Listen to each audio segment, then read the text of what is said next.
Once again it's starting to look like the Democratic Party hasn't learned a thing from their loss in the 2016 presidential election. One huge problem they had in 2016 was that the DNC and Hillary conspired to make sure that she was the nominee despite being a highly unlikable candidate by almost any measure, including polling.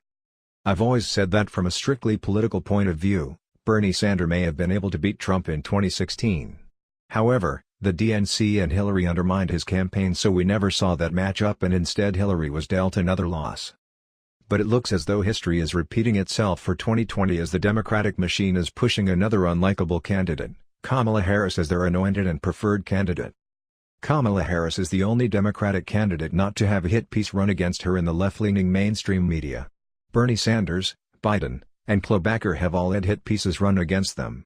From sexual misconduct allegations against Bernie's 2016 campaign to accusations that Klobuchar berated co-workers, the press has overtly telegraphed who they want as the 2020 nominee, and that person is Kamala Harris. But the problem here is one very much like in 2016. Kamala Harris is not a likable candidate, and it has already been on display during her short campaign. Not only that, her mannerisms are even similar to Hillary Clinton's, and these mannerisms were not an asset during Hillary's political career, as most people found them robotic and cold. One example is the bizarre and nervous laughing that seems common with both Hillary and Kamala. Below is a video where Harris talks with hosts of the radio show The Breakfast Club, where she lies about various aspects of her young life, such as listening to Snoop Dogg while in college despite Snoop's career not yet being underway at that time. But more importantly, listen to the bizarre and nervous laughing that sounds eerily similar to Clinton's. Also of note, she does this laughing when lying, just as Clinton often did. Nobody in the room is laughing nearly as much as Harris is. Smoked? I have. Okay. And I inhaled. I did inhale. It was a long time ago. But yes.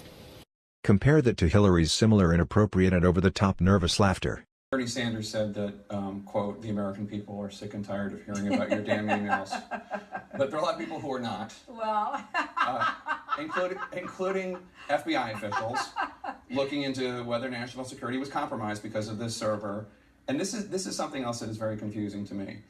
Next is Kamala's past stance on criminal justice that is also similar to Clinton's, which posed a problem for her during the 2016 campaign.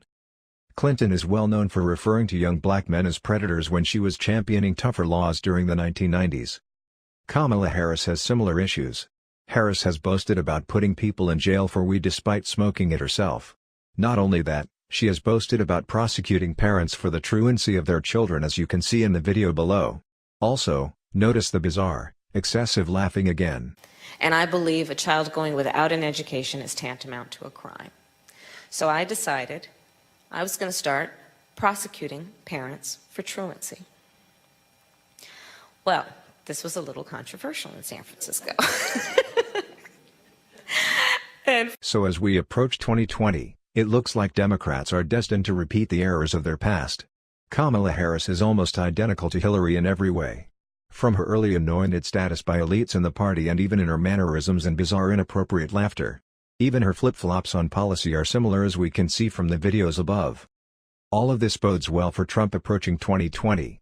If the Democrats once again can't put forward a likable candidate, Trump should once again be able to win convincingly.